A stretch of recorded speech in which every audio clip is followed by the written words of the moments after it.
Voilà Bernard, aujourd'hui on est à l'abri. Je vais vous demander de nous dire ce qui se déroule ici aujourd'hui. Ben là, c'est notre première exposition maquette, déjà au niveau du village de l'Abri. Ouais. C'est un gros village. Comment j'ai réussi? Grâce à la mairie de l'Abri, puis des représentants, donc Madame Chaumont, avec qui je travaille déjà dans les écoles, c'est que je vais présenter mes maquettes de Léonard de Vinci. Je suis au Souvenir français avec elle aussi, donc beaucoup de maquettes 14-18, 39-45, voilà. Et elle m'a proposé la salle et moi j'ai dit oui tout de suite. Voilà. Si je vous demandais de présenter un petit peu votre association, alors ça consiste en quoi? C'est des passionnés qui ont décidé de se mettre ensemble Nous sommes quatre personnes au niveau de l'association. Donc il y a Mélanie, Pascal, Manu et moi-même, Bernard. Donc, voilà. Et on a fondé les maquettistes de Lorraine depuis 2012 en gros. Ouais, c'est ça. Et depuis, on tourne à peu près sur une bonne partie de la France, même on va quand même assez loin en France, on va en Normandie, on va dans le Doubs, on va... Voilà. Donc j'imagine quand vous dites Normandie, c'est pour aller présenter les maquettes qui ont rapport avec le débarquement. Ouais, déjà des maquettes qui ont rapport avec le débarquement, oui. Et puis nos maquettes normales, puisque tout le monde est passionné par tout ce qu'on fait quand même. Voilà. Dites-nous un petit peu quel genre de maquettes on peut voir aujourd'hui dans cette salle. Alors aujourd'hui on peut voir, pour commencer, donc des figurines avec notre ami luxembourgeois. Il y a des figurines historiques, il y a des figurines Warhammer, vous avez des maisons de pierre, vous avez des avions, vous avez des chars différents. Vous avez des avions 14-18, vous avez des montages Lego, donc qui fonctionnent radiocommandés. Vous avez des Gundam, vous avez le club de train de Jarny. Vous avez quoi encore? Des motos. Ouais. Ça j'adore ces motos là-haut. C'est vrai, ouais. Les motos de mon ami. Voilà. Et c'est un beau défi aussi, parce que comme c'est une première quand même, de se dire on va présenter au public. Qu'est-ce qui vous a motivé? Parce que faire des maquettes pour soi, puis on arrête, et puis c'est bien. Mais pourquoi vouloir les présenter au public? C'est un plaisir aussi? Ouais, voilà. Ouais. Et puis j'ai beaucoup d'amis, ils aiment bien présenter ce qu'ils font, donc ils expliquent beaucoup, ils expliquent bien, donc moi aussi ça j'aime bien. Quand les gens ils viennent, ils expliquent, ils sont disponibles pour les gens, donc aussi. Voilà. Puis ma foi, quand on aime, voilà. On continue comme ça. Voilà. Est-ce qu'il y a un défi pour vous, une maquette que vous avez faite dont vous êtes particulièrement fier, ou est-ce qu'il y en a une que vous voudriez faire ou... Celle que je suis le plus fier, mais qui n'est pas dans la salle parce que c'est place aux copains, c'est ma falaise de Normandie.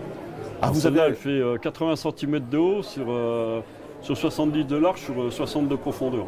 D'accord. Donc là, vous avez pris quoi? Des photos? Vous êtes rendu sur place? Comment ça se passe? Ouais, voilà. Alors, donc, nous sommes rendus sur place au niveau des falaises. Au niveau de. Déjà, nous sommes allés à Omaha Beach, on va voir le principe. Après, les falaises au niveau de Longe-sur-Mer, tout ça. Puis après, j'ai pris des photos, tout ça. Puis j'ai tout travaillé dans du polystyrène extrudé.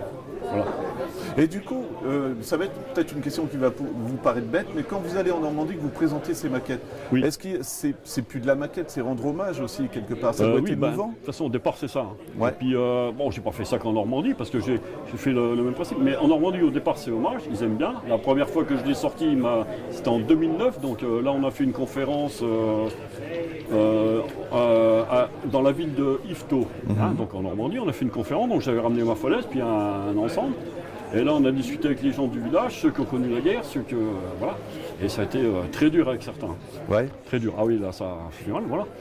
Bon, à d'autres parts, on présente par exemple dans des villages comme on va, par exemple, avec mon ami Laurent derrière, on va parler à Pompée, Libération de Pompée, vous présenter ça. Donc voilà, il y a des vétérans qui viennent, il y a tout ça, il y a beaucoup de choses. Ouais. Est-ce que vous avez aussi des historiens qui viennent vous voir, qui regardent la maquette, ils disent non mais la Jeep là, elle roulait pas en 44 ou des choses oui, comme ça? ça arrive beaucoup. C'est terrible ça, quand même. Ouais, non, mais ça c'est pas grave ça. Ouais, c'est la règle même du jeu, des gens qui sont plus jeunes que vous, qui ont fait les 3 guerres, même le Vietnam, bon, on sait pas comment, mais bon, ça c'est pas grave. C'est pas grave. Bernard, si on veut prolonger l'expérience, il y aura eu cette exposition. Est-ce que vous faites d'autres petites expositions? Est-ce qu'il y a un numéro si on veut se renseigner pour votre club? Comment ça se passe? Ouais, après moi je peux donner mon numéro, après c'est pas de problème. Autrement vous passez par la mairie de l'Abri et puis il n'y a pas de problème. Madame Chaumont peut, même monsieur le maire pourra faire passer le restant. Voilà. D'accord. Et si c'est des gens qui se lancent dans la maquette, vous pouvez leur donner des conseils? Je viens déjà d'expliquer à certaines personnes, de demander, voilà. Donc autrement, oui, les petites expos, je fais ça beaucoup dans les écoles ici et aux alentours. Voilà. D'accord. Donc même, comme je vous ai expliqué, nous on est du côté de Longwy. S'il y avait une école qui voulait vous solliciter ou des choses comme ça? Alors, je peux vous dire quelque chose? Il y a un mois en arrière, j'étais à Longlaville. Eh ben voilà, Longlaville, c'est exactement. J'étais avec, il y a un monsieur qui m'a appelé là-bas, donc on a exposé dans la salle, je ne sais plus le nom. Jean Ferrat, peut-être. Jean Ferrat, c'est ça, voilà. Et on a exposé 14-18. Donc il y a 2 écoles de la ville qui sont venus.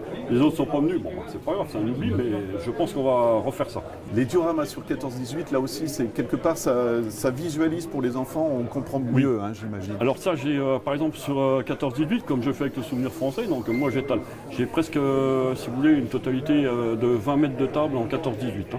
D'accord. Avec mes journaux, des ustensiles, casques, restants d'obus et tout ça, hein, puisqu'on n'a pas le droit de prendre le reste. Voilà, je fais. 39-45, pareil, et j'ai un petit peu de 1870, parce que ici, bon, on a eu les 30 combats, donc voilà. Bah Bernard, c'était un plaisir de vous rencontrer. Puis on vous souhaite bon vent pour votre association. Alors, merci.